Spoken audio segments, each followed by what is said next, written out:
ಅವರಿಂದ ವಚನ ಗಾಯನ ಹಾಗೂ ನಾಡಗೀತೆ.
जय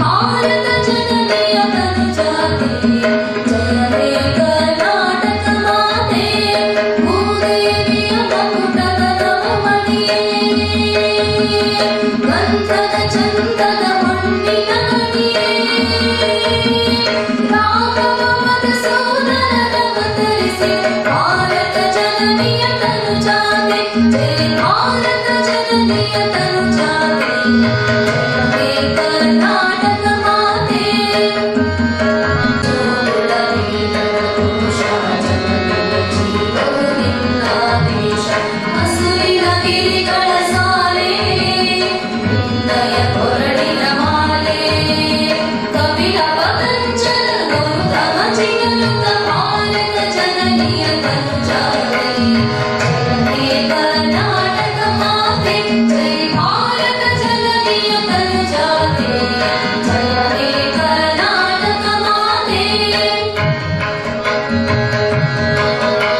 Dr. S.B.A. to welcome the gathering and introduce the distinguished guests.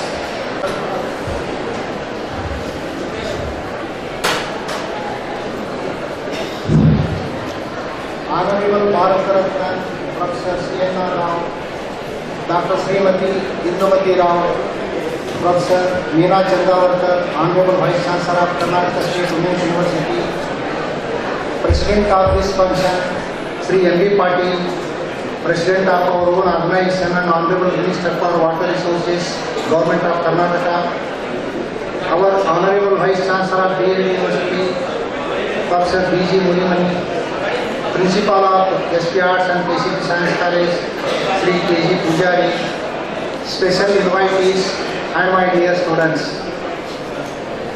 It is a historic moment for BLDEA Association. BLDEA University and sister institutions of association that a great international scientist is with us today. On the auspicious occasion of Felicitation ceremony, I, on behalf of the organization, deem it my privilege to welcome Bharat Ratna, Prof.C.N.R.Rao to this function.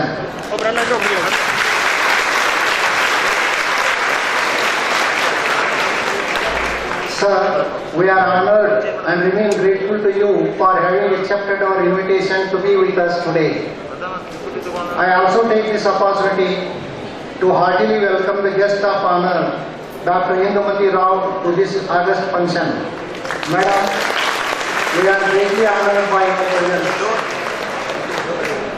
Let me also greet and welcome another guest of honor, our beloved Vice Chancellor of Karnataka State Women's University, Vijayapur, Professor Meena Chandavarkar, who is also with us for today's function. Dear friends, on this important occasion, we have with us the President of BLDEA Association, President of this function, Honorable Minister for Water Resources, Government of Karnataka, Sri S.B. Patil. Sir, I greet and welcome you for this ceremony. I am equally delighted to greet and welcome the Honorable Vice Chancellor of BLDEA University, Professor B.G. Murimani sir, Principal of S.B.Arts and K.C.P.Science College, Sri K.G. Pujari sir, on eventful day. It is my pleasure to welcome our Vice Principal, Dr. Mrs. Tejaswini, the directors of BLDEA Association, administrators of BLDEA Association, principals of various colleges, special invitees, science students of various disciplines, faculty members to this felicitation function. I once again welcome one and all for this program.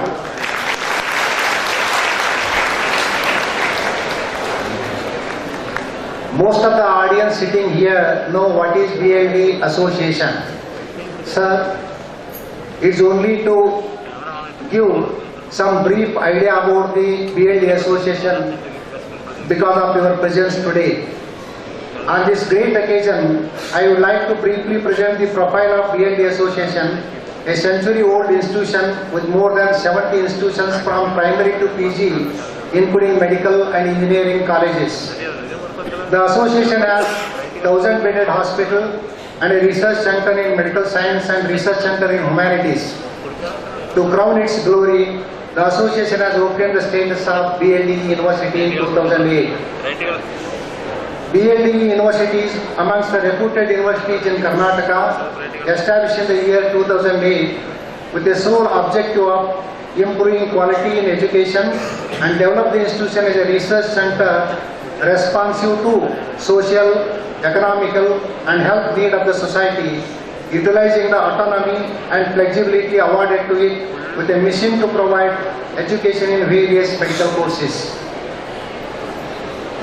The university library, which is open 24 hours by 7, has a wide collection of books, e-books, journals, e-journals, back volumes, which are available for the students and faculty for references throughout the year. Besides all these amenities, the university maintains the state-of-the-art laboratories for providing teaching and research facilities. I would like to put in brief about the S.B.Arts and K.C.P.Science College, which is the flagship college of our association, and it is an honor and historic feat to know that the foundation stone of the college was laid by Bharat Ratna and Nobel laureate Sir C.V. Raman.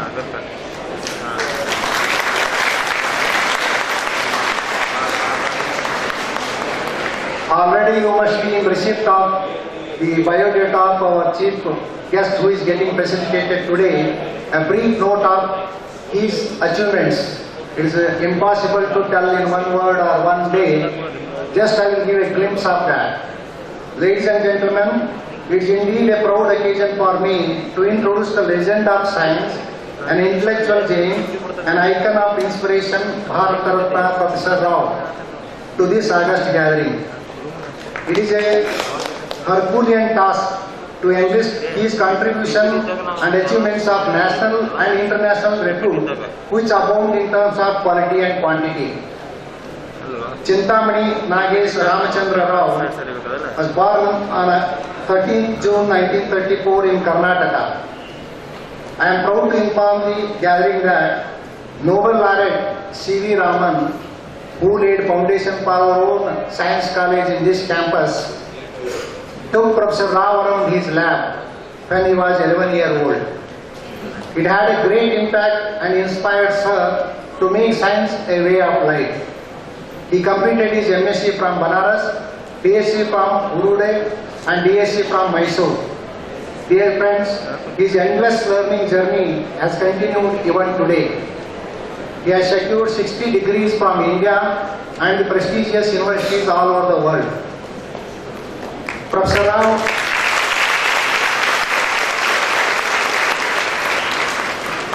Rao began his career as a professor in chemistry in IIT Kanpur and held several eminent academic positions at national and international level. Prominent among them are National Research Professor, Linus Pauling Research Professor, Fellow of Royal Society London, Fellow Third World Academy of Sciences, Chairman Scientific Advisory Council to Prime Minister of India, Honorary President of Jawaharlal Nehru Center for Advanced Scientific Research, Bangalore, and Honorary President, International Center for Material Sciences. Prof.C.N.R.Rao has also mastered the art of writing and has authored 49 books, published more than 1,640 research papers. Published more than 1,640 research papers in leading national and international journals, and has got 52,000 citations to his credit.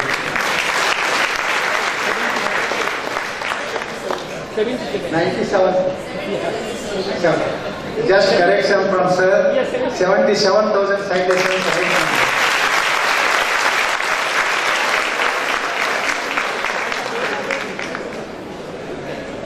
He is an international authority on solid state and material chemistry and has been member of editorial boards of 24 leading international journals.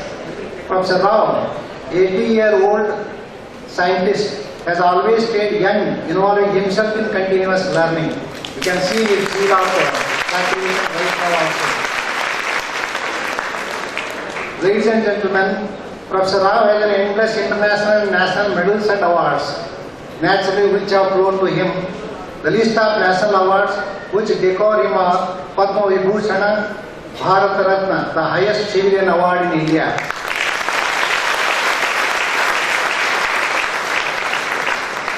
Prof.C.N.R.Rao is a genius whose thirst for knowledge and scientific vision has taken him to unreachable heights. Prof.C.N.R.Rao is globally acknowledged. Scientists deserve to be awarded with Nobel Prize in the days to come. We pray for that the day should come at the earliest. He is simple, kind-hearted, and he is a scientist of scientists. Dear friends, I would like to share Prof.C.N.R.Rao's words. I quote for you. Over the years, doing science has become a way of life for me.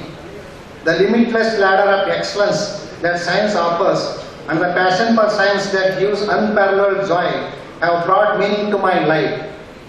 What is also wonderful about science is that there is no limit to the pursuit. It is this opportunity to keep climbing a limitless ladder that makes science specially attractive for me. With this, I introduce to you Bharat Prof.C.N.R.Rao. Ladies and gentlemen, I take pleasure and pride in introducing a great academician and intellectual, Mrs. Indumati Rao, wife of Professor C.N.R.Rao. She completed her BA degree in English Literature from Mysore, MA in Sociology from Kanpur University, and a certificate in Education from Oxford University. She began her career as a teacher at the Opportunity School of IIT Kanpur, a school for educationally and socially disadvantaged children. Mrs. Rao is closely associated with the Department of Science Education and Research Training of Karnataka as a resource person in geography. She has written books in geography for school children and has written the script for 2 videos. She is the honorary coordinator of multimedia group of Jawaharlal Nehru Center for Advanced Scientific Research and has brought out syllabi-based educational CD-ROMs. Mrs. Rao is committed to science outreach programs for school children and teachers in collaboration with many institutions across the country. She is rendering humane service in the field of education by why sir is there with us today is Madam has been received doctorate honorship from Indian University.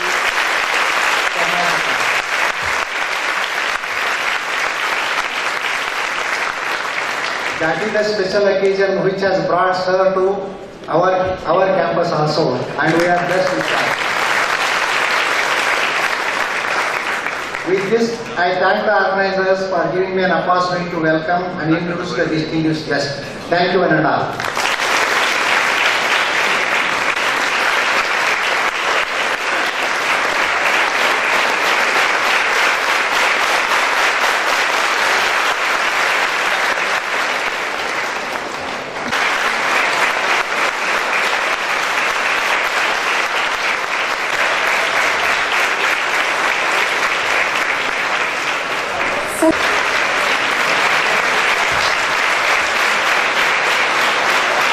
ಸಮಯವನ್ನು ತೆಗೆದುಕೊಳ್ಳದೆ ಇಂದು BLD ಸಂಸ್ಥೆ ಹಾಗೂ BLD ವಿಶ್ವವಿದ್ಯಾಲಯಕ್ಕೆ ಭೇಟಿಯನ್ನು ನೀಡಿದಂಥ Bharat Ratna professor C.N.R.Rao ಅವರ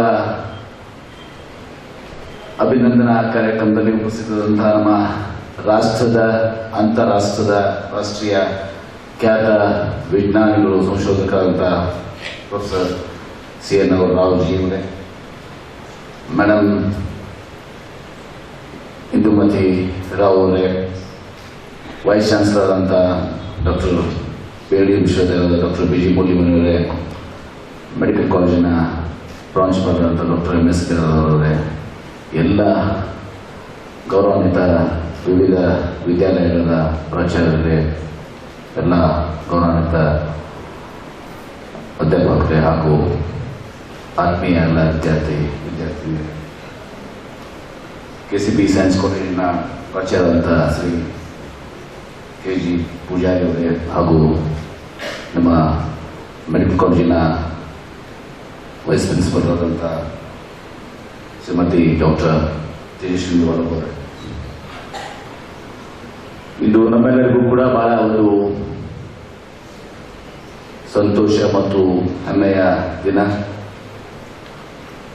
doctor C.N.R.Rao ಅವರು ವಿಜಯಪುರಕ್ಕೆ ಆಗಮಿಸಿ ಮಹಿಳಾ ವಿಶ್ವವಿದ್ಯಾಲಯದ ಕಾನ್ವೊಕೇಶನ್ ಕಾರ್ಯಕ್ರಮದಲ್ಲಿ ಇವತ್ತು ಭಾಗವಹಿಸಿ ಮತ್ತು ಅದರ ಜೊತೆಗೆ ಮೇಡಮ್ ಇಂದುಮತಿ ರಾವ್ ಅವರಿಗೆ ಇವತ್ತು ದಿವಸ ಡಾಕ್ಟರೇಟ್ನ ಕೂಡ ಇವತ್ತು ಕೊಟ್ಟಿರುವಂಥದ್ದು ಬಹಳ ನಮ್ಮೆಲ್ಲರಿಗೂ ಕೂಡ ಸಂತೋಷದ ದಿನ. ನಮ್ಮ ಮಧ್ಯೆ ಉಪಸ್ಥಿತರಿರುವಂತಹ ಈ ಕಾರ್ಯಕ್ರಮದ ಕೇಂದ್ರ ಬಿಂದುವಾದಂತಹ ಡಾಕ್ಟರ್ C.N.R.Rao ಅವರು ನಮ್ಮ ಭಾರತ ದೇಶದ ಅತ್ಯಂತ ಒಬ್ಬ ಶ್ರೇಷ್ಠ ವಿಜ್ಞಾನಿಗಳು. ಇವರು ಜಗತ್ಪ್ರಸಿದ್ಧ ವಿಜ್ಞಾನಿಗಳು. ತಮ್ಮ ಜೀವನದುದ್ದಕ್ಕೂ ಕೂಡ ಸಂಶೋಧನೆಯಲ್ಲಿ ತೊಡಗಿ ಹೆಚ್ಚಿಗೆ ಲೇಖನಗಳನ್ನು ಪ್ರಕಟಿಸಿ ನೋಡಿದರೆ ಅವರಲ್ಲಿರುವಂತಹ ಸಂಶೋಧನಾ ಆಸಕ್ತಿ ಇಂದಿನ ಎಲ್ಲ ಶಿಕ್ಷಕರಿಗೆ ಹಾಗೂ ಸಂಶೋಧನಾ ವಿದ್ಯಾರ್ಥಿಗಳಿಗೆ ಅವರು ಮಾದರಿಯಾಗಿದ್ದಾರೆ. ಡಾಕ್ಟರ್ ರಾವ್ ಅವರು ತಮ್ಮ ಸಂಶೋಧನೆಗೆ ವಿಶೇಷವಾಗಿ ಸೌಮ್ಯ ಹಕ್ಕುಗಳನ್ನ ಪಡೆಯದೆ ಮುಕ್ತವಾಗಿ ಇಟ್ಟಿದ್ದು ಸಮಾಜದ ಕಳಕಳಿಯನ್ನು ಎತ್ತಿ ತೋರಿಸುತ್ತದೆ. ಅವರು ಚಿಕ್ಕವರಿದ್ದಾಗಲೇ ವಿಜ್ಞಾನ ಕಲಿಬೇಕೆಂಬ ಕನಸಿನಿಂದ ನೊಬೆಲ್ ಪ್ರಶಸ್ತಿ ವಿಜೇತ ಡಾಕ್ಟರ್ C.V. ರಾಮನ್ ಅವರ ನಮ್ಮ ಮಹಾವಿದ್ಯಾಲಯಕ್ಕೆ ಅಧಿಕೃತ ಸಮಾರಂಭವನ್ನು ನೆರವೇರಿಸಿದರು. ಅವರ ಶಿಷ್ಯರಾದ ಡಾಕ್ಟರ್ C.N.R.Rao ಅವರು ಒಂದು ಅಕಾಡೆಮಿಕ್ ವಿಭಾಗದ ಕಟ್ಟಡಕ್ಕೆ ಅಡಿಗಡೆ ನಡೆಸುವುದು ನಮ್ಮೆಲ್ಲರಿಗೂ ಹೆಮ್ಮೆಯ ವಿಷಯವಾಗಿದೆ. ಭಾರತ ರತ್ನ ಪ್ರಶಸ್ತಿ ಪಡೆದ 3 ಕನ್ನಡಿಗರಲ್ಲಿ ಡಾಕ್ಟರ್ C.N.R.Rao ಅವರು ಒಬ್ಬರು ಎಂದು ಹೇಳಲು ನಮ್ಮೆಲ್ಲರಿಗೂ ಕೂಡ ಹೆಮ್ಮೆಯ ವಿಷಯವಾಗಿದೆ. ಕರ್ನಾಟಕದ ಹೆಮ್ಮೆಯ ಪುತ್ರರಾದಂಥ ಡಾಕ್ಟರ್ ರಾವ್ ಅವರು ಭಾರತೀಯತೆ ಮೆಚ್ಚುವಂಥದ್ದು. ಅವರ ರಾಷ್ಟ್ರೀಯತೆ, ಅವರು ತಮ್ಮ 80ಕ್ಕಿಂತ ಹೆಚ್ಚಿನ ವಯಸ್ಸಾದರೂ ಇಂದಿಗೂ ಕೂಡ ಸಕ್ರಿಯವಾಗಿ ಇವತ್ತು ದಿವಸ ಸಂಶೋಧನೆಯಲ್ಲಿ ಪಾಲ್ಗೊಂಡಿದ್ರೆ ಅವರಲ್ಲಿ ಇರುವಂತಹ ಒಂದು ಅಗಾಧ ಶಕ್ತಿ ಇವತ್ತು ದಿವಸ ನಮಗೆ ತಿಳಿಯುತ್ತದೆ. ತಮ್ಮ ಸಂಶೋಧನೆ ಜೊತೆಗೆ ನಿಸರ್ಗದ ಪ್ರೀತಿ ಹಾಗೂ ಪ್ರಾಣಿ ಪಕ್ಷಿಗಳ ಬಗ್ಗೆ ಇರುವ ವಿಶೇಷ ಅವರ ಕಾಳಜಿಯನ್ನ ಯುವ ಪೀಳಿಗೆಗೆ ಇವತ್ತು ದಿವಸ ಮಾದರಿಯಾಗಿದೆ. ತಮಗೆ ನಾವೆಲ್ಲರೂ ಕೂಡ ಬಯಸುವುದು, ಈಗಾಗಲೇ ಅವರ ಅಂತಾರಾಷ್ಟ್ರೀಯ ವಿಜ್ಞಾನಕ್ಕೆ ಕೊಡಮಾಡಿರುವ ಸೇವೆಯನ್ನ ನಾವು ತಿಳಿದು ಈಗಾಗಲೇ ಅವರಿಗೆ ನೊಬೆಲ್ ಪಾರಿತೋಷಿಕ ದೊರೆಯಬೇಕಾಗಿದ್ದು ಬರುವಂತ ದಿವಸಗಳಲ್ಲಿ ಮೇಡಮ್ ಡಾಕ್ಟರ್ ಮೀನಾ ಚಂದ್ವಾರ್ಕರ್ ಅವರು ಹೇಳಿದ ಹಾಗೆ ಈ ವಿಜಯಪುರದಿಂದ ಇವತ್ತು ದಿವಸ ನಮ್ಮೆಲ್ಲರ ಒಂದು ಆಶಯ ಅವರಿಗೆ ಶೀಘ್ರದಲ್ಲಿ ನೊಬೆಲ್ ಪಾರಿತೋಷಿಕ ಮಾತನಾಡಿ ಈ ಸಮಾರಂಭಕ್ಕೆ ಆಗಮಿಸಿ ಅವರ ಮಾತುಗಳು ನಮ್ಮೆಲ್ಲರಿಗೂ ಕೂಡ ಪ್ರೇರಣೆ ಆಗ್ತಾ ಇದ್ದಾವೆ. ನಾನು ಹೇಳ್ತಾ ಇದ್ದೇನೆ, BLD ಸಂಸ್ಥೆ, BLD ವಿಶ್ವವಿದ್ಯಾಲಯ ಇವೆಲ್ಲವೂ ಕೂಡ BLD ಸಂಸ್ಥೆ 1910ರಲ್ಲಿ ಪ್ರಾರಂಭ ಆಗಿತ್ತು. ಡಾಕ್ಟರ್ ಫಗು ಹಲ್ಕಜ್ಜಿಯವರು ವಚನ ಪಿತಾಮಹ ಅವರು ಪ್ರಾರಂಭಿಸಿರುವಂತಹ BLD ಸಂಸ್ಥೆ. ತದಾದ ನಂತರ ಮಂತ್ರಾಲ ಶಿವಗುರು ಘೋಷಿಸಿದಂತ, ತದನಂತರ ನಮ್ಮ ತಂದೆಯವರಂತಹ ದಿವಂಗತ BM.ಪಾಟೀಲರು ಈ ಸಂಸ್ಥೆಯನ್ನು ನಡೆಸಿಕೊಂಡು ಇದು 100 ವರ್ಷ ಇವತ್ತೊಂದು ಸಂಭ್ರಮದ ಇದರಲ್ಲಿ ಇವತ್ತು ಇರುವಾಗ, ಇದು ಬಹುಶಃ ನಮಗೆ ಮುಂಬೈ ಕರ್ನಾಟಕ ಪ್ರಾಂತ್ಯದಲ್ಲಿ ಏನು ಡೆಕ್ಕನ್ ಎಜುಕೇಶನ್ ಸೊಸೈಟಿ ಇದೆ ಪುಣೆ, ಅದರ ಒಂದು ಪ್ರೇರಣೆಯಿಂದ ಇವತ್ತು ದಿವಸ ಈಗೆಲ್ಲ BLD ಸಂಸ್ಥೆ, KLD ಸಂಸ್ಥೆ ಪ್ರಾರಂಭ ಆಗಿರೋದನ್ನ ತಮ್ಮ ಗಮನಕ್ಕೆ ತರುವ ಮುಖಾಂತರ ಇವತ್ತು ನಾವು ಮತ್ತೊಮ್ಮೆ ಇಲ್ಲಿ ವಿಜಯಪುರಕ್ಕೆ ಆಗಮಿಸಿ ಮಹಿಳಾ ವಿಶ್ವವಿದ್ಯಾಲಯದಲ್ಲಿ ಮತ್ತು ಇಲ್ಲಿಯ BLDಯ ಸಂಸ್ಥೆ, BLD ವಿಶ್ವವಿದ್ಯಾಲಯದ ಎಲ್ಲ ಸಂಸ್ಥೆಗಳು ದಿವಸ ತಮ್ಮ ಮಾತುಗಳನ್ನ ಕೇಳಲಿಕ್ಕೆ ಪ್ರತಿಯೊಬ್ಬರು ಕೂಡ ಇವತ್ತು ದಿವಸ ಬಹಳ ಉತ್ಸುಕರಾಗಿದ್ದಾರೆ. ಹೆಚ್ಚಿಗೆ ಸಮಯ ತಗೊಳ್ಳದೆ BLD ಸಂಸ್ಥೆಯ ಅಧ್ಯಕ್ಷನಾಗಿ ತಮ್ಮನ್ನ ಮತ್ತೊಮ್ಮೆ ಹೃತ್ಪೂರ್ವಕವಾದಂತಹ ಒಂದು ಆದರಪೂರ್ವಕವಾದಂತಹ ನಾನು ಸ್ವಾಗತವನ್ನು ತಮ್ಮನ್ನು ಕೋರಿ ನನ್ನ ಮಾತಿಗೆ ವಿರಾಮ ಹೇಳ್ತೇನೆ. I request R.H. to read out the citation to be presented from the association to Bharat Ratna Professor C.N.R.Rao. Citation to the August gathering. BLD Association and BLD University is honored and pleased to present the certificate of commendation to Bharat Ratna Professor C.N.R.Rao in honor and recognition of his outstanding and pioneering contribution to solid state and material chemistry. His prolific and sustained efforts to the development in this field over 5 decades have been invaluable for inspiring future generations. His diligence and devotion to duty is in tune with the highest tradition of service to the nation. His sincere efforts in establishing Jawaharlal Nehru Center for Advanced Scientific Research Center, Bangalore, are praiseworthy. He has invariably performed his duties in a resolute manner in climbing limitless ladder. The certificate of commendation is presented on this day, 3rd March 2015, Vijayapur, by the President of BLD Association, Sri S.B.Arts. Thank you, Honorable.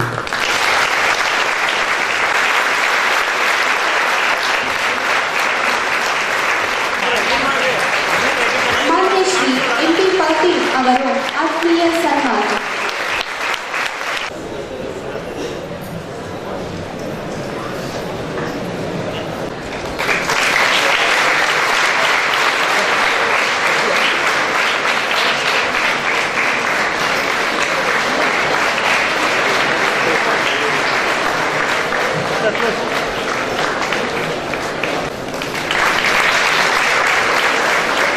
I think those cameras should be removed because people can't see properly.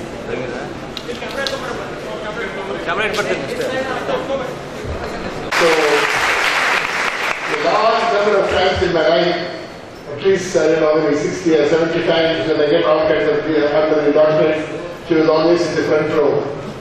Today I was in the front row when she was getting the So, it's wonderful. Today, today I'm going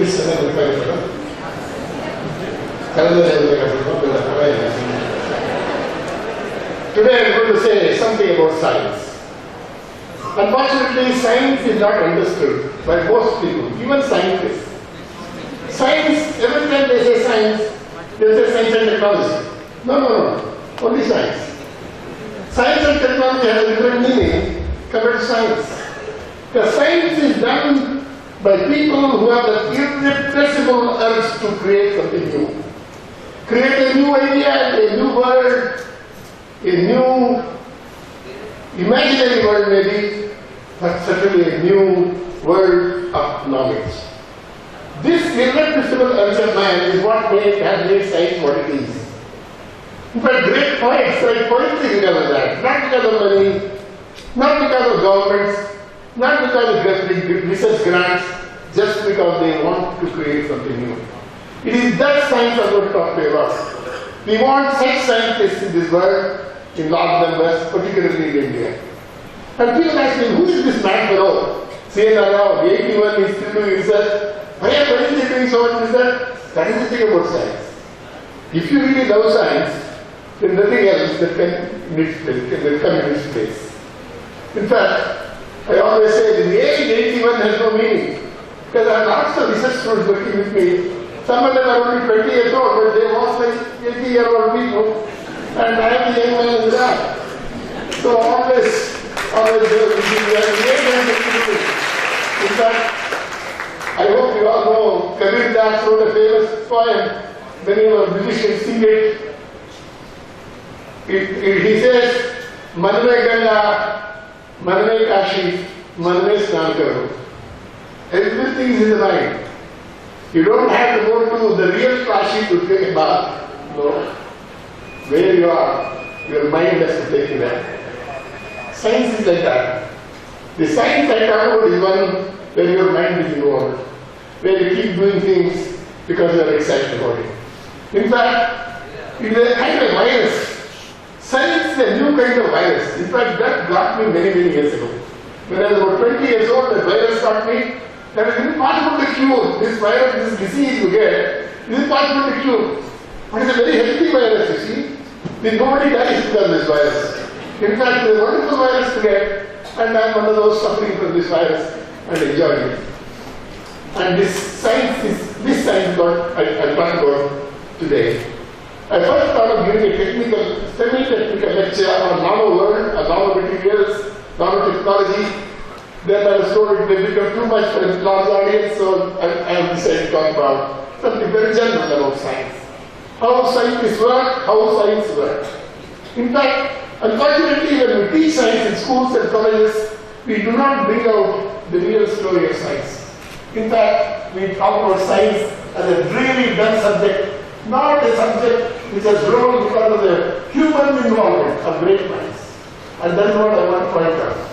I would like to remind you, just 4 years ago, 2011 was a very important year.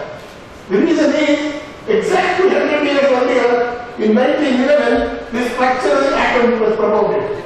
The world didn't celebrate it. I'm shocked actually. There is nothing more fundamental in any science than the atomic theory. I don't know if you know this famous statement of Richard Feynman, the famous physicist. He says, if all the knowledge is wiped out by some catastrophe, there is one truth that will remain, that is, all things are made of atoms. And that atom was to be understood for the first time only 100 years before 2011. 2011 is a very interesting year. Who did that work? You see, our teachers don't show pictures. People don't know who these scientists are. You have to see the pictures. You have to have peculiar connections with this. This is one of the habits I had from childhood. Always I want to see how the person looks. And the scientists also, how they look actually. In fact, I remember, I'm sorry. This is in the center is Lord Rutherford. I hope you know Lord Rutherford was the one who gave structural atom in 1911. Who are the two people next to each other?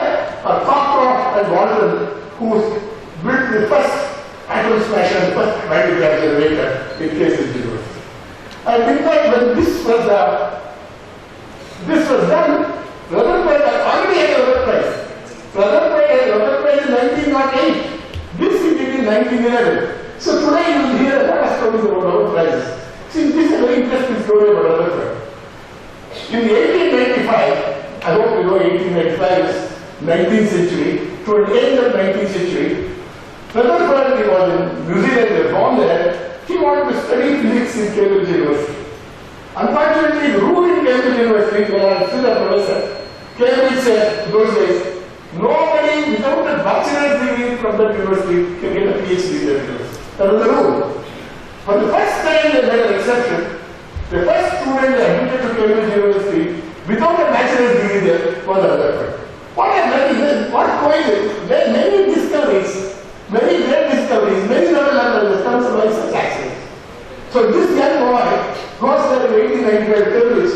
Just then, his teacher, J.J. Thomson, is just about to discover the electron. Electron was discovered in 1897. Here this young class was there. My God, electron is discovered. Then what is an electron? We didn't know that. And what is an atom? We didn't know that. J. Thomson gave a model of the atom. And of course, in that atmosphere, this Rutherford shot. Of course, he did many other things in 1895. What is interesting is, he got a Nobel Prize in 1908. 30 days after he entered PhD, he had a Nobel Prize. But that was not for atomic structure. That was something else for disintegration of elements and so on. And now, another thing, you see how we forget the history of science. 2011, just like when we celebrate the atomic 100 years of the atomic structure, is also the centenary of the discovery of superconductivity. Of course, you may say, what is so great about it? Superconductivity is the most important physical phenomenon. I used to do a lot of research in that area some years ago. Superconductivity is one where materials lose resistance to the passage of electricity. That is not correct completely. In addition, they also throw out all magnetic flux. That is a definition of superconductor. This was discovered by this man called K.C.P.Science, who is standing next to his liquid helium liquefier, the helium liquefier. And this is also another picture here. Now the man who is here in the white coat is K.C.P.Science, is the man standing there is his teacher, Van der Waals. I hope you all know who Van der Waals is. Van der Waals interaction. You see, when you teach physics and chemistry with pictures, it immediately changes your feeling for the subject. And this is K.C.P.Science with Van der Waals. So this is the first drawing of the first superconducting transition he discovered in mercury at 4.3 Kelvin. Historically, he did this experiment in 1911. Well, this is the most important picture I want you to know. 1911 it is like, we have all kinds of conferences, politicians have lots of meetings, scientists have lots of meetings today. But in that time, 1911, was the first time the scientists of the world decided to have a first international meeting in science. I hope you know what I mean. There was no one met. The 25 world's greatest scientists were invited to Belgium Solvay conference. In the history of physics, history of science, that is supposed to be the turning point of the old physics and old science and modern science. And these are the people who are at that place. Unfortunately, this pointer is not working. I hope you can see that. The lady with the hand like that is Madame Curie. The man standing behind her is Rutherford. Next man standing is Max Planck. Well, there is one man standing there. Who is that? Who is that man standing second from the right? Einstein. See? The reason I am asking this, Einstein was not so important then. You understand that. Einstein still has not been recognized in 1911 sufficiently for it to stand. Okay. In 5th Solvay conference, 1927, Einstein had become so famous, he had decided. But what is interesting is that in this picture you see people like Niels Bohr, the person that talks to the total pointer is able to give talks. Well, anyway, this man, Niels Bohr, and then you see Rutherford again, and the man standing there behind him is called. I had a very interesting thing to say about this. In fact, it's very autobiography. Heisenberg was a young boy working with a project assistant at the age of 52, working with Niels Bohr of the atomic structure field. And when Niels Bohr goes away on holiday, and when he comes back, Heisenberg says, I'm going to make some discovery, and I'm going to make the discovery. So he said, so let me see what it is. Niels Bohr is his professor. Unfortunately, I've already sent it for publication. He said, how can you publish? He's not even showing me what you have done. Well, I thought it was so famous, so important that I didn't want to wait. Of course, Heisenberg became famous for the uncertainty theory. And this is Heisenberg's first paper was published in this manner. And this again is Solvay conference. Now, 2011, you see how 1 year you may take, you get so many names in science. 2011 is again centenary of Madame Curie. Madame Curie got 2 Nobel Prizes, half Nobel Prize for physics, half Nobel Prize for chemistry, and here is Madame Curie. Since I was at Women's University, I want Professor Chandra to know, there is no sadder story in science of a woman than that Madame Curie. Here was Madame Curie, a Polish woman, settles in France, makes fantastic discovery. All you women, please remember this story. How sad this world is. It then discovers something, the husband and all gets a Nobel Prize. Then does some more work, gets a second Nobel Prize. Then the French Academy, which is a very powerful academy, French Academy of Sciences, refused to recognize this member at that time, with 2 Nobel Prizes. And just because she was a woman. And it is so terrible. In fact, they started writing dirty stories about her. It's a very, very sad story. But the point is, Madame Curie did get 2 Nobel Prizes. But I have been a member of the French Academy for many years. And I don't know why they did this at that time, but it's really one of those sad stories of science. Now, 1 year later, 1922, I got. See, this is another thing. Exactly 100 years earlier, 1912, a young boy called Lawrence Bragg was walking around in Cambridge and suddenly got an idea that he should be able to solve the structure of crystals by using X-rays. The first paper, I hope many of you have read it, the first paper he wrote in Nature, the crystal structure of zinc lead, is unusual. I don't know how even today, I can be a brilliant MSc or a PhD student in physics, ask him to write that paper. With the same time on all the machines. I don't think we have to write that, because it's so beautiful how we have read. And then, of course, he got a Nobel Prize for the youngest Nobel Prize winner known. At the age of 25, he shared the Nobel Prize with his father. That we have celebrated centenary of that in 2012. Of course, before that, I must say something about science itself. People keep asking, particularly policymakers, finance minister, Delhi, why should we support science? What is so great about it? All we have to tell you is, just go back in time 100 years. Let us go from 2011 to 1911. You see, in 1911, the idea of a chemical bond was not known. X-ray had just been discovered. DNA was not known.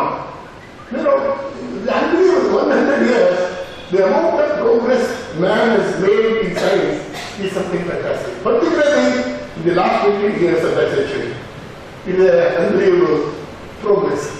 But this does not mean science didn't occur before 1911. You see, 1911 is already 20th century. I want to remember there were very great stories in 19th century also. Because in India we had a very great story of J.C. Bose. I hope you all know. J.C. Bose in 1895, he discovered telegraphy in Calcutta. But unfortunately, he didn't get a Nobel Prize. He was cheated out of it. It is very well recognized now. In fact, we in our society, or also in many American societies, there are articles now where they completely acknowledge that J.C. Bose got cheated out of the Nobel Prize. The Nobel Prize completely went to Marconi, though he had already done the basic work related to telegraphy. So J.C. Bose was taken in 1895 in Calcutta as a young staff member in Presidency College. It was amazing, 19th century, a person in India could do that. Even much more interesting stories are there, and one of them is, of course, this man, Lavoisier. Of course, as a chemist, or even not as a chemist, you must know a few names in science.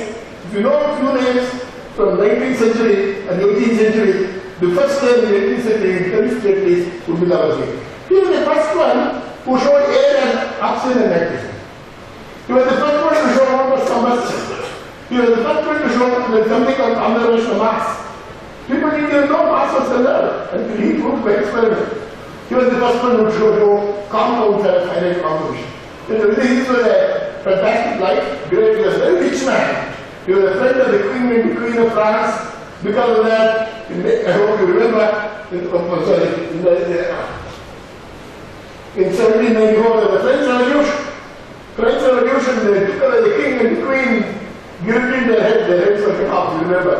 And because he was so close to the king and the queen, his head was also guillotined. He lost a great end of science. That was Lavoisier. He was the first, we consider him in this world today as the father of chemistry. Till he came to the picture, chemistry as a subject didn't exist. So chemistry as a subject starts only at the end of the 18th century, 1794, end of the 18th century. Physics as a subject, I hope you know when we started, 17th century Newton. Exactly 100 years earlier, Newton gave shift to physics. But chemistry, thanks to BLDEA, and this is BLDEA, and whose head was Felicitation. Very great chemist. Of course, there was Dalton, you all know in school, in 1803, beginning of the 19th century, we get the structure of the atom, but I'm not going to talk about it. But I'm going to talk to you a few minutes about my hero in science. You have to pick one scientist in the history of science. Only one name. Who I consider the greatest scientist of all time, 19th, 20th, 21st century, any time, he will be Michael Faraday. Nobody can beat Michael Faraday's record in science. The number of papers he wrote single-handedly is amazing even today. But what is this story? This is meant for boys from villages of India, people who come from poor families. I have a large number of students who do research with me are very poor children coming from villages of India. They have very bright students. This story of Faraday is something you should remember for that. So Faraday, as you know, was a very poor family. He was an assistant bookbinder. So he would buy books. Once he owned a book by voltage, electricity. And then when he was doing that, a customer comes to the shop and says, to give a book for binding. The bookbinder says, "Sir, I want this young boy Faraday. He's very much interested in science." And they told him, "Is that so? You know, there are 3 famous lectures in chemistry being given in London. But some chemistry daily. I will give those 3 tickets to this boy, maybe he can go and attend that." But accident to get those 3, our life is a bunch of accidents. Those 3 tickets, he goes, sits in the back row, writes down everything that he said, comes back, burns it as a nice book, and goes back to Delhi. "Sir, these are 3 lectures for Delhi, I don't want as 3 lectures for BA." And then, of course, they ask my colleague people, "Do you think you can get a job?" Because I'm all administrators here, I'm sorry, there is no vacancy. No job. And he got a name. And again, like what happened, a month later, a young boy who used to work in the lab like cleaner in Davis lab runs away. Then he remembers, "Why did I get that boy who gave him that day?" And so they gave him. And his first job in the laboratory of Davis was chief bottle washer. Then he started as a chief bottle washer, cleaning dirty glassware in Davis lab. Slowly started doing experiments, motor experiments, unknown. So by the year 1816, he wrote his own first paper. Then he became better and better to the extent that he surpassed the brilliance of Davy himself. What all did he do? I hope you all know that. Of course, all of you know lots of electrolysis. Because even today, I'm sure school you learn electrolysis. But you know, he did electrolysis in the year 1820, 1830. Early 19th century, electron was not there. See, nobody had thought of that. Our teachers strongly teach in school. And the electron goes like that in the electrolysis. No electron is there. So you should not teach that. You will say, when Faraday did this experiment, there's no electrons, this is how we did electrolysis. Then you can say, explanation why you need the electrons. So you explain that. Faraday did this fantastic level of experiment. He was a master of innovation. He would do any experiment in a simple way. In fact, there is a very famous experiment. I'll tell you. How do the plane of polarization of light, how does it get affected by a magnetic field? We go on Sunday effect. You know, how did he do that experiment? Would you tell me? I will bet you any of my students in my lab or anywhere else in British departments, I will give them 1 month to set up the experiment. They won't be able to set up. It's a very difficult experiment to do. Very sensitive. Of course, today you have so many balances, so many machines that you may be able to set up. Then you have nothing as an arbitrary balance. You know, it doesn't go open. But he made a Faraday. And you know, somebody said, you know, Mr. Faraday, I heard that oxygen is paramagnetic, nitrogen is not magnetic, paramagnetic. Can you prove with a simple experiment? Oh, I should do that. Then he had a small magnet with him. Small, very small. You will see this size, about 4 inches size. And then he made soap bubbles containing oxygen, soap bubbles containing nitrogen. He blows the bubbles to the magnet, the oxygen bubble gets stuck to the magnet, the nitrogen bubble gets stuck to the magnet. He said oxygen is paramagnetic. You know, I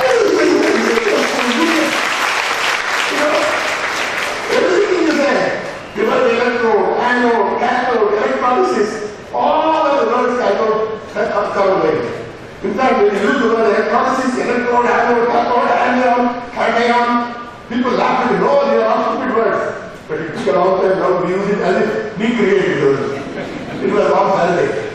Magnetism, paramagnetism, diamagnetism, permittivity, these are all words coined by Faraday. And more than that, there is a very important field in physics called field theory. Now it is called particle physics. Particle theory, what is also talking about the idea of a field. The idea of a field in physics was postulated by Faraday, who never had any formula in field. It is Maxwell who gave a formal theory later. And you must see Maxwell writing about Faraday in the introduction to his famous book. I owe everything to this great master, this Faraday, who gave me the ideas. I only gave it to it in terms of equations. I did not find it. Not a great acknowledgement of talent. I wish our scientists could remember that. But he was a wonderful man, simple man. You see, for example, the Queen Victoria writes to Faraday, "Dear Mr. Faraday, I would like you to convert and write to Faraday." Then he would have become some like a Faraday. Then he wrote, "My dear Queen, you are so nice and generous. Everybody calls him my girl. I don't want it. I don't want it." He doesn't like it. And much more interesting is, I'm in an S.B.Arts, many of you know, they're also studying for 35 years, I don't know how long. It's a very great honor to be in S.B.Arts even today. But he was an S.B.Arts. But they're also not the elder, we would like to be the president of the hospital. His famous letter is, "Dear friends, thank you so much for your kindness, that you think I am worthy of such an honor of being president of this great academy. But my place is in the laboratory, you see.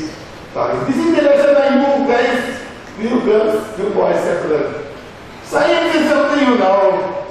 Science is not something you do for money, not for position, not to know ministers and presidents and or politicians and so on. Actually,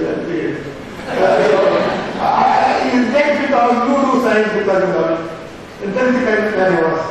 Anyway, of course, he discovered electricity. I hope you know that. Electricity by magnetic induction. In fact, when he discovered electricity, the finance minister of England went to him and asked, "Mr. Bharat, what is the use of this electricity?" He said, "Sir, one day you will tax it." And then the chief prime minister goes to him and said, "What is the use of this electricity?" Then he said, "Prime Minister, what is the use of a newborn baby?" He was a great man. But for student, I want to give one thing which you like. He only talked for 1 hour. I was also stopped for 1 hour. Because Faraday never cut more than 1 hour. He used to light a candle before his talk. A great speaker. And at the end of the talk, the standard candle burns in 1 hour. And the candle would burn out and he will stop the lecture. And he said in his famous writings, nobody has the right to impose himself or herself on an audience for more than 1 hour. So you teachers, if you take more than 1 hour class, a student, you should not take.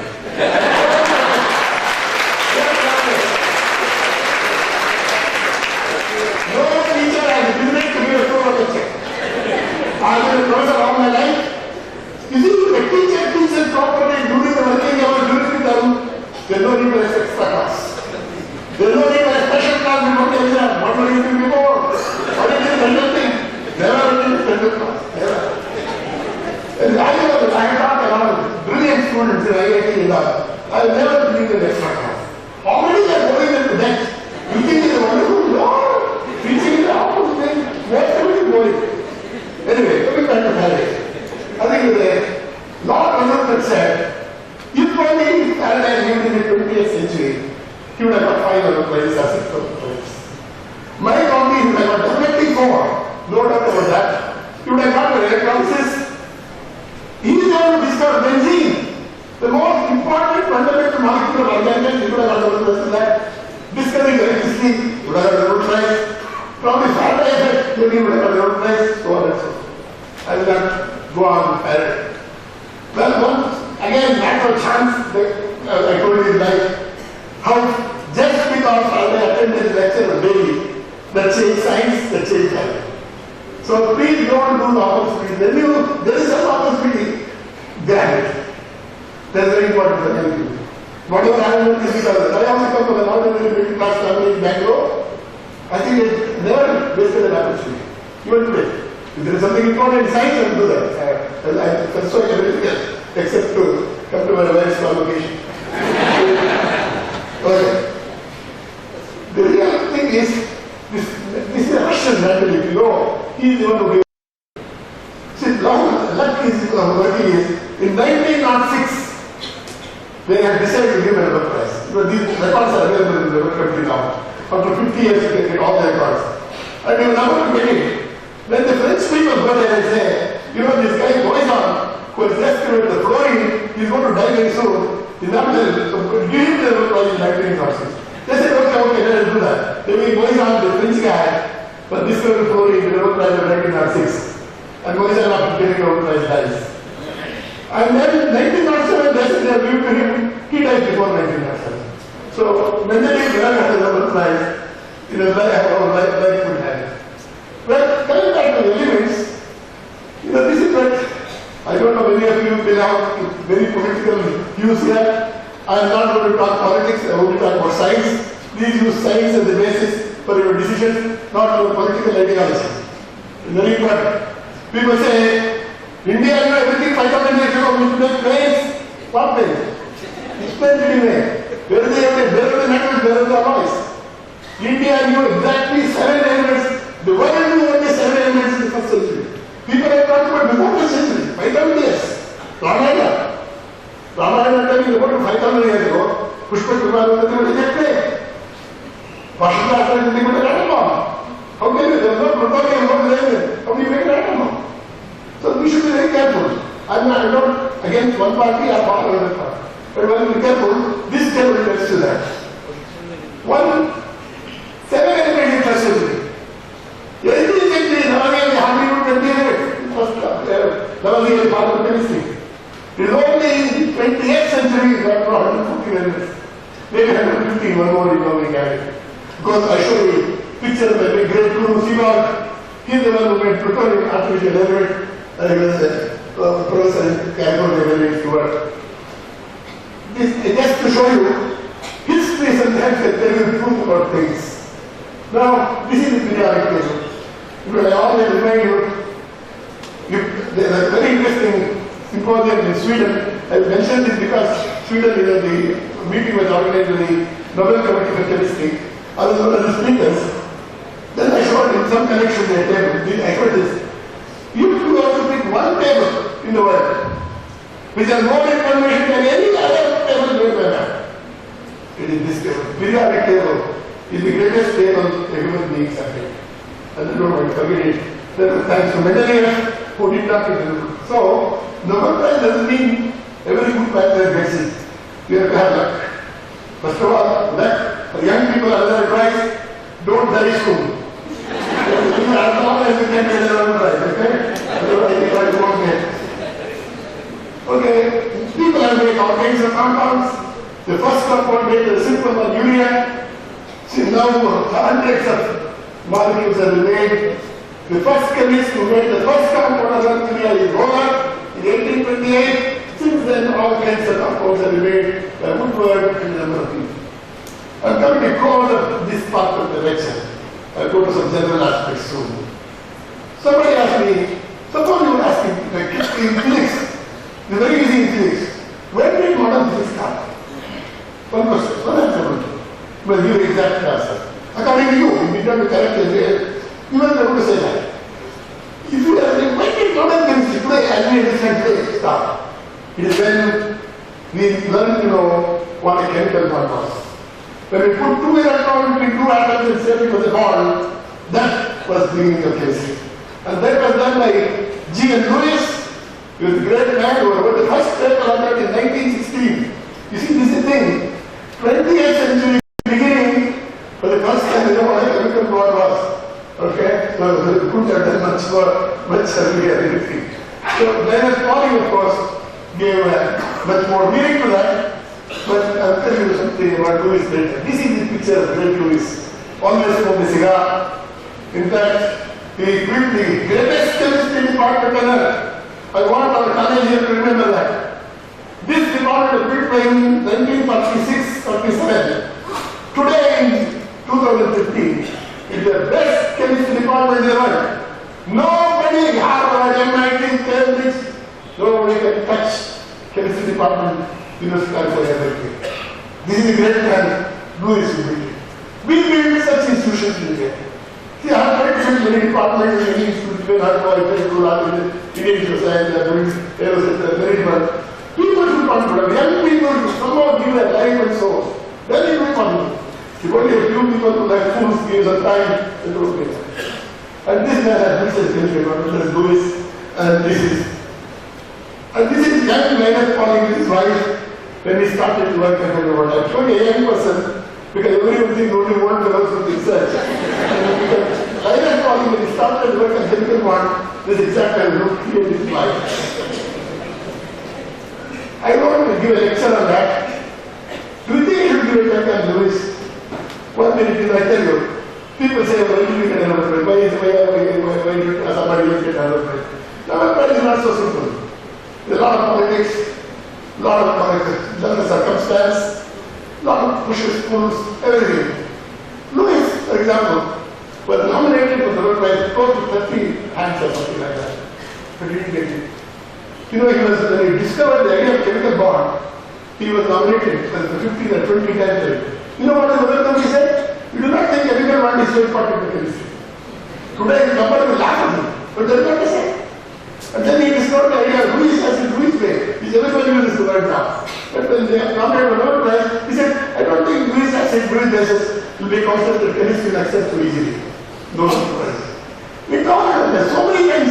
And then he discovered, you must have a student, Harold Urey, did discover deuterium. Harold Urey was got his PhD there. And he says, well, Harold discovered deuterium is no use, you must make a compound of that. He's the first one to make D2O, heavy water. And the big electronic stacks we have in Berkeley, I still remember when I was working in Berkeley, those stacks used to still be there, and it made heavy water. But what 2-3 papers on what heavy water is. Thermodynamics of it, quantum mechanics of it, spectroscopy of it, Velocity effects, and you start giving heavy water to a mouse on this table, it died. Then me into why you do not drink heavy water. In the end, when the Nobel Prize was given, Harold was given for deuterium. No peace. Louis had got a enemies because he was a very quiet scientist. Never went to Berkeley, never went to galvanic lectures, and he worked quietly, write papers, paper after paper. Said, you know, what happened was he needed to make major corrections to work up major people. For example, Nernst, the great physicist, made very serious mistakes in his theory. 2 major mistakes were corrected by Louis. Nernst never said, I don't want to see that agree-Americanism. What happened? Nernst gave the heat theorem. Heat theorem said the free energy is equal to enthalpy, at T equal to 0. That's what Nernst said. Louis said that's not true. That's the only true if entropy is 0. Because G equal to H minus Ts. If entropy is not 0, G is not equal to H. And then he proved the third law, G and Louis. Wrote 15 major things. Oh, many students got out of the So Glenn Seaborn, who's like, told me he was a student. And what is his name? Joe, third law, student. Karen, photosynthesis, another student. Urey, another student. So Nobel Prize is a very interesting story. First of all, obviously you need to have both geographical, cultural, philosophical, everything. Because there are lots of jokes about it. Somebody has said, S.B.A. One problem with you have an Indian chance of America. When did you get Swedish like I said, I'm just joking. And there are lots of jokes about such things. Okay? I will close this part of the lecture. You know, today chemistry is a changed subject. Chemistry is no longer dealing with molecular structure. It used to deal with bonds, chemical bond structure. Then came the structure of proteins. We deal with a lot of biology. Okay. There is Linus Pauling who discovered the first alpha helix for protein for which he got the Nobel Prize. When they are given the Nobel Prize for 1954, they get for chemical bond. Unfortunately, Louis had died in 1947. Louis was his teacher, really. That is how it is. But anyway, leaving it aside, these are all stories that we should remember. But today, with this, subjects are changing so much. I want for the young people to know, what should I study? You always wonder. Don't worry, you study anything you want now, but it can always change. For example, chemistry, the more interest you create around the way they shake on this thing, distill, smoke, I never had all the things like that. My dad is full of instruments and all kinds of things. We work different kind of science. Though I'm supposed to be chemist. Chemistry, no longer chemistry, part of physics. In fact, if you want a good solid physics, you better know how to do chemistry. Otherwise, you do second and solid physics. Actually, it's true. If you want a good biology, you better know how to chemistry. In fact, chemistry is now a combination of chemistry, biology, physics, computation. So the subjects have become very interdisciplinary. So I want you to know, even though you are studying engineering, you can still become a scientist. Becoming a scientist has nothing to do with a degree. Like Pauling, whom I talked about just now, his basic area was in chemical engineering. Then he became a great chemist, got to the places. And same to another group of mine, again from Robert in Chicago. He was electrical engineering bachelor's degree, but he got the Nobel Prize in chemistry. So you can always change in science. Science is available to you, but are you available to science? That's the question. The real problem is you are not available. Science is there. Science is putting helpless waiting for the worshippers of science. Unfortunately, it doesn't find any worshippers. They find some practitioners, some mechanics, some technicians, some useless wanderers. That is the problem of science. So please remember this. Science, you can do great science. In the ego, you may not. I'll skip all these things. I'm not going to talk about that. Science has gone beyond the molecular frontier. Chemistry is no longer in molecules and something else, much more than that. I would like to say a few words in general about science.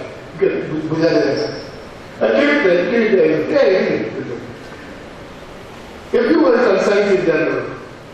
Why do you do science? Just because you feel good about it? No. There are many other things. As somebody said, it is one man becoming immortal. Because the joke, it is true.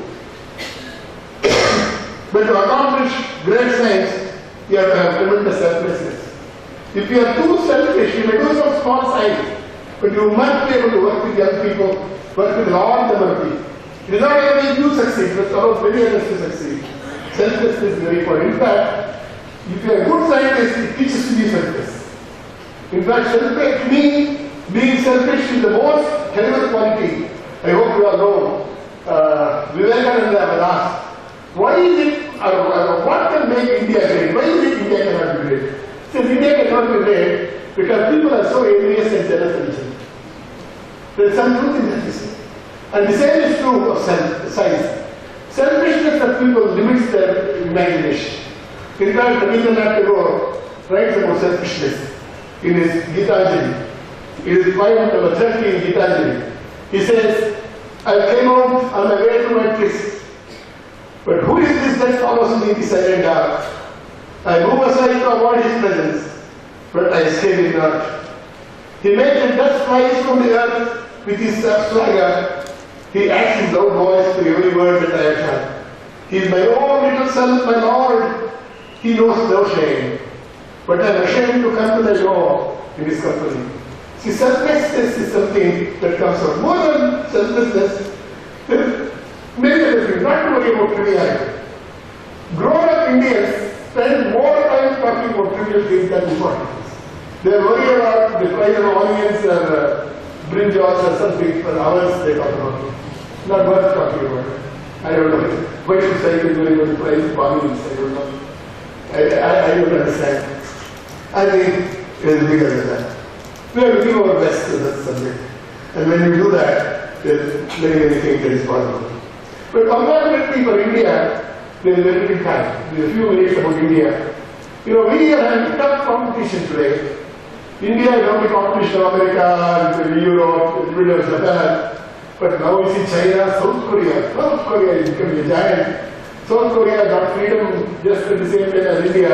It has really become so powerful in science and technology, it has beaten Japan. My friends in Japan are seriously worried because of Korea. And China, of course, is a huge dragon. It will devour everything that it sees. It comes with fire and a long tail. You have to be watching out for that. The reason is, the amount of money they invest, The amount of people they are training, you never believe it. I became a foreign member of the Chinese Academy a couple of years ago, and my wife, I also went for a tour of China to give lectures. I gave lectures. I was the Einstein professor of China for 2 years ago. Wherever I went, in every department I would see, the number of people working is something unbelievable. I would ask them, how many people are working in your physics department? They said there are 700 PhD students. But chemical, there are 600 students in chemistry, 700 in physics. Every university has these large numbers of people, enormous facilities, enormous them. Well, yesterday we had a budget, so I won't talk about it. Then where are we? We compose money is not important, but human wealth is important. But still you need the people money, right? So I think we have to invest more on people, more in institutions, and more in science. There is one thing that I feel bad about. You know, many of you may not know, when S.B.Arts, he became very fond of me toward the end.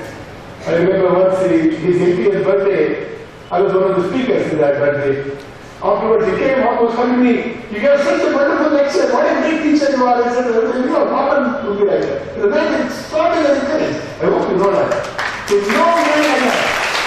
If you are telling us, why is it our people, including our scientists, are not spineless?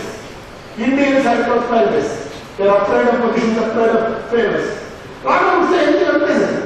Because one has never forget that last 3 months before he died, at a special meeting of Indian Academy, you know, he was the one who went to a member of the Indian Academy of Sciences when I was just 29 years old. That was a really wonderful But he told me, you know, Bharat, how come India, I'm not 80, but exactly 80. I thought India was a great, powerful, scientifically advanced country. Why are we like this? You know, now I'm 81, I'm thinking the same thing. No change. Slight difference. That big more institutions. The more I 80, but none of these were good enough. The 8 to 80 started at least to 5 or something. But that's why one more 80. I hope Karnataka will do a better job. But anyway, that's the thing. Rather than immense courage. This reason I'm telling you, we need fearless people in this world. And science makes you fearless. Fearlessness comes when you are no selfishness. When you are not selfish, you say what you feel. But I'll never forget, S.B.Arts came as a young staff member in the University of Science. The real story. And suddenly, he got a call, Nehru had visited Bangalore. There was a Satashiva Congress animation in Bangalore. And he got a call, Nehru is visiting you. So immediately he was alone, he wanted some people told us. Myself and an old friend of mine, S.B.Arts, Satish Dhawan, these 3 of us went, and the real staff member. And we went there. And then there was S.B.Arts going in front with Indira Gandhi, young lady there. Behind him was Nehru with somebody. Behind him were 3 guys way back. There was Rama shouting, you know the way he would talk. Mr. Gandhi, I love science. Everything we can come around, Mr. Gandhi, because we are father. There was very good just behind. How many people can out there? This is what I mean. You don't have to do that. Don't be another Raman. But the kind of courage that is required is very essential to doing good science. The other way around, you need good science to have courage. You need courage to have good science. It's a very, very interesting adjustment. You are not really giving lecture, you can go on and on and on, but you should all go and eat dinner. And to do all this, you need time, you see. There is not enough time in India. In Hindi I can tell you, in Kannada I can tell you, what is language? In English we say, you have to keep galloping to remain stationary. You have to keep on running to be the same thing. If you don't like to be where you will die. That's what happened to us. In all spheres, in India it was not better the right things now. Unfortunately, the time, value of time, every issue becomes more politics than science or anything else. Everything is fine. Becoming that symbol. In fact, I'm coming to the end. Michael Faraday once wrote a letter to his friend about time. His friend says, Mr. Faraday, you are not going to my affairs. Why is that? He says, it is for this reason. It's about time. He writes the following. What is the longest and the shortest thing in the world? The swiftest and the most slow. The most divisible and the most extended. The least value and the most regretted. Without which nothing can be done, and which devours all that is small and gives life and spirit to everything. And then he says, this is what the Creator thought has been so valuable, he gave only limited amount to me. There is time. If the Creator thought that time is not worth it, he could have given 500 years like Hindu people. He said, no, you treat valuable time before 100. That's why he says that. It's very, very nice. No, I'm a bit worried about that. We don't have enough time and we're close. Well, I had a wonderful journey in doing science. For those who do not know, it is exactly 64 years ago I entered S.B.Arts when I was 17 years old. I was 17 years old, 64 years ago. Now I am 81, so you can see. And then I was 55 years as a professor in this country. I have also been a professor in Cambridge, in Oxford, in California, very different. But mainly here. But you know, whatever it is, my respect and interest more than time for admiration for the way science works is not wrong. It continues, it thrives, it increases by time. Science is a wonderful, wonderful companion. In fact, my wife gave me a quotation the other day by a very great musician. We both listen to a lot of music at home. Bismillah Khan. Bismillah Khan, I used to know him when I was young. I used to study in Bharat University in the year 1951. In fact, we used to go to Bismillah Khan and go and debate about Kansa Bajayi and Bajayi and Hassan. He would just come and play Shana for 2 hours. He would say, give some food and he would go. Never time for 5 minutes. He was an extraordinary man. I mean, I tell you, I've seen musicians and musicians, and he was an extraordinary divine person actually. He used to play, I remember, the sun and back of Ganges, and play for hours.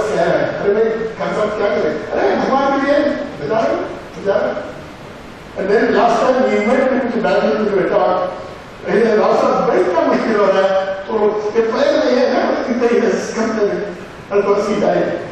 Then before he died, we asked, "Kansa, what do you pray to God?" He said, "Oh God, as long as I'm alive, let me be the word of music." That's what he said. What a wonderful way of music. I would like to say, as long as I'm alive, I hope I'll be in the world of science. And second, and then we go to the end of God. Take over again in Gita here, 123, I forget which one it was, he says, time has come for me to say goodbye. I've locked the doors and given them the keys to my neighbors. I'm saying goodbye. But before I go, I want the world to know one thing. The world has given me so much, but I have not given enough to the world. I have seen exactly the same way about science. Science has given me so much, I have not given enough. Thank you.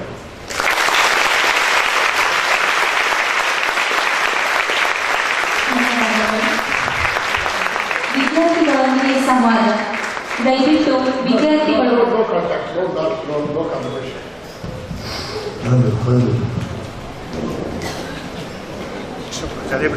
No, remain grateful for having graced the occasion and for your insightful address to the full community.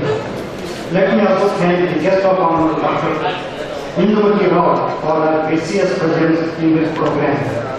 I also take this opportunity to thank Prof.C.N.R.Rao, Honorable Vice Chancellor, Karnataka State University, Vijayapur, for being present on this auspicious occasion. I also thank the President of this function, Sri S.B.Arts, President of this association, and Honorable Minister for Water Resources, Government of Karnataka, for presiding over this function. Let me also thank our Honorable Vice Chancellor, Professor V.T. Mulindri, Dr. M.S. Bharat, Principal and Dean of Sri B.M.Patil Medical College, and Dr. K.C.P.Science, Vice Principal of Sri B.M.Patil Medical College. Special invitees principals of various colleges, science students of various disciplines, print media, faculty members of various institutions on this eventful day. Thank you, one and all.